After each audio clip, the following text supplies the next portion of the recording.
এইফালে বনাবলৈ মই ঢেকীয়া শাক কাটি লৈছোঁ আৰু লগত কণী এটা, জলকীয়া, পিঁয়াজ, বিলাহী, লগত ক'লা কচু। আহকচোন মই কেনেকৈ বনাই আছোঁ। এইফালে শুকান মাছ লৈছোঁ অলপ, এইখিনি যোগাৰ কৰি ল'লোঁ আৰু আপোনালোকে চাই থাকক। আজি মোৰ দুপৰীয়া সাজ এনেকৈয়ে হ'ল। আৰু এইফালে কেৰাহীত তেল দি দিছোঁ, লগত পিঁয়াজ, জলকীয়া। প্ৰথমতে মই ঢেকীয়া ভাজিখিনি বনাই লওঁ। ইয়াত ঢেকীয়া ভাজি বনাবলৈ বেছি টান নহয় আৰু চিম্পুল হয়। মই আপোনালোকক দেখুৱাইছোঁ ভিডিঅ'টো আৰু আপোনালোকে চাব, পূৰা শেষলৈকে চাব, স্কিপ নকৰাকৈ ভিডিঅ'টো। এইফালে মই ঢেকীয়া ভাজি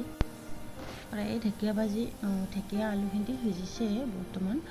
আৰু এইফালে ধুনীয়াকৈ লৰাই দিলোঁ মই, যিহেতু তলত নালাগে, কিয় মই খৰিতে বনাই আছোঁ, জুইৰ।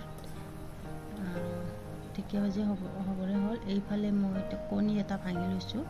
কণীটো মই এটা ঢেকীয়াৰ লগত দি দিছোঁ, যিহেতু ঢেকীয়া বেছি পৰিমাণ কম হয়, সেইকাৰণে মই কণীৰ পৰিমাণ এটা দি দিছোঁ আন্দাজমতে।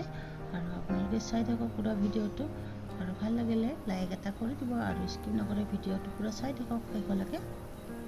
আৰু এইফালে ঢেকীয়াৰ সৈতে কণী ভাজি হৈ গ'ল। এইফালে আৰু কেৰাহী পাতি দিছোঁ, লগত মই ক'লা কচু ধুনীয়াকৈ ধুই পখলি ৰ'দত অকণমান শুকুৱাই কিনে থৈ দিছোঁ। এনেকৈ বনাইছোঁ, আপোনালোকে চাই থাকক। ক'লা কচু বনাইছোঁ কেনেকৈ আপোনালোকে, আৰু ক'লা কচু কোনে কোনে ভাল পায় আপোনালোকে চাবচোন ভিডিঅ'টো পূৰা সম্পূৰ্ণকৈ। আৰু লগত যদি ভাল পায় ভিডিঅ'টো চাই কমেণ্ট কৰি জনাব।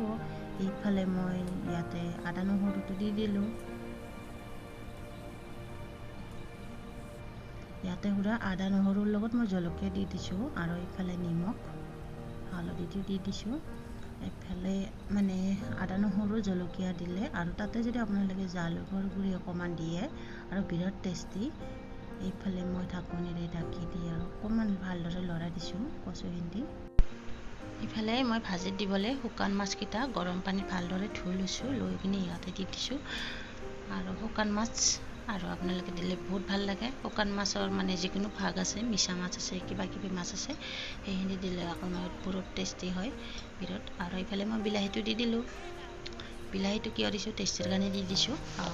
টেঙা এটা দিলে ভাল লাগে সোৱাদ।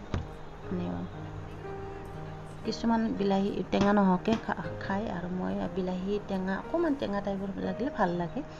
এইফালে কচু ভাজি ধুনীয়াকৈ হ'বৰে হ'ল। আৰু আজি পূৰা কচু ভাজি আৰু ঢেকীয়া ভাজিৰ সৈতে পূৰা এসাঁজ খাওঁ দুপৰীয়া। আৰু বেলেগ একো বনোৱা নাই, এনেকেই ভাল লাগে। কেতিয়াবা দাইল নহ'লে বা মাছ মাংস নহ'লেও এনেকৈ কচু ভাজি বনালে চব্জি পাচলি খাই বহুত ভাল লাগে। এইফালে ৰেডি মোৰ ঢেকীয়া ভাজি, চাওক কি ধুনীয়া হৈছে ঢেকীয়া ভাজি কণীৰ সৈতে।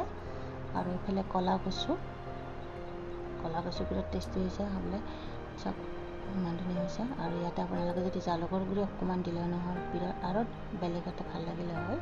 এতিয়া মই জালুকৰ গুড়ি দিয়া নাই বৰ্তমান, এনেকৈ বনাইছোঁ। আপোনালোকে চাওক ভিডিঅ'টো পূৰা সম্পূৰ্ণকৈ। যদি ভাল পায় লাইক, কমেণ্ট, শ্বেয়াৰ, ছাবস্ক্ৰাইব কৰিব নাপাহৰিব। তেতিয়ালৈকে সকলোকে মোৰ ফালৰ পৰা বাই বাই।